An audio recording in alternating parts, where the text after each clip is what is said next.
So ito na nga po pala yung kabuang video dun po sa na-upload po natin dati dun sa may extra shock na ginawa nilagay po nila. So ito nga po pala, ito yung ang naging ano lang po nito ay yung mga kabitan po niya dun sa may center guide at dito lang po sa may extra shock niya po dito sa may likod. So ang nangyari po dito sa pagkakabit po ng extra shock po niya ay hindi po talaga maganda dahil nga naman sa pagkakabit na ganito po yung extra shock ay talaga namang masisira at masisira po talaga yung lagayan po ng tambutso. So ang nangyari po diyan maaari na pabayang maluwang po yung mga tornilyo ng tambutso, bali dalawa po kasi ang bracket ng tambutso, kaya naman masisira po talaga yan dahil nga naman tinutulak-tulak po ng extra shock po na galing sa may sidecar yung tambutso. Kaya kapag lumuwang na po yung tambutso ay talagang masisira na po talaga. Pwede pong mabali yung tornilyo kaya ay malustred. So yan po ang nangyari dito sa unit na to. At ang naging dahilan nga naman po pala ng pagpapaayos nila sa atin ay naging paulit-ulit na po yung pagpapawilding nga po nila dito sa may extra shock po niya dahil nga naman nagkakabali. So nag-isip po sila na mas maganda siguro kung ipaayos na lang po dito sa atin. At nai-suggest namin po natin kasi sa kanila yung ginagawa po natin sa mga ina-align din po natin ng mga unit. So yun nga po yung gagawin po natin. Nag-isip na rin po yung may-ari na ipa-realign na lang daw po sa atin. Kaya naman bago nga po pala natin siningil tong unit na to ay sinukat po muna natin para naman po makita natin kung saan nga po talaga kung ano nga yung magiging gagawin po natin dito sa unit na to. At dito nga po pala ay nakita po natin na ang diferensya po niya ay konting-konti lang. So pwede po natin yung bawiin dun sa may mga connection dun sa may motor. Okay po,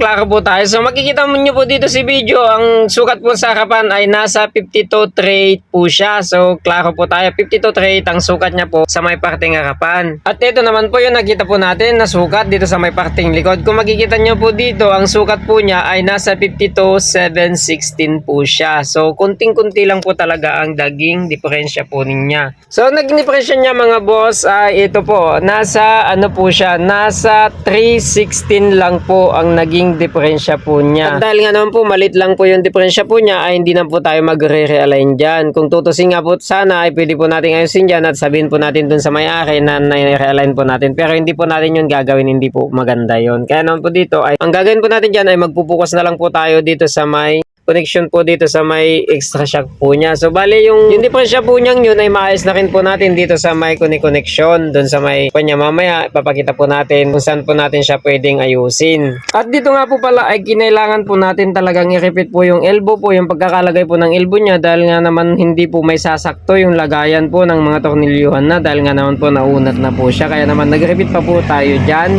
At pati na rin naman po itong lagayan po ng tambutso ay inayos na rin po natin dyan para naman po may sasakto na natin yan pagkatapos po natin na may lagay din yung extra shock po niya. So bali ang gagawin nga po pala nating susunod dyan ay tatanggalin po natin yung takip at ilalapat na po natin yung extra shock. At nung nilapat na nga po natin yung extra shock ay medyo mahaba nga po talaga siya. So medyo mahaba yung video po natin kapag ipapakita po natin kung paano natin siya ginawa. So ang kailangan na lang po natin dyan ay i-magic na lang.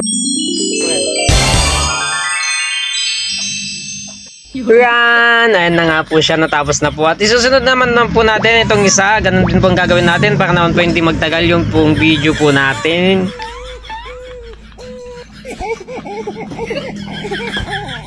O di po ba, ang bilis-bilis na, ganyan na lang po sana yung palagi yung ginagawa po natin.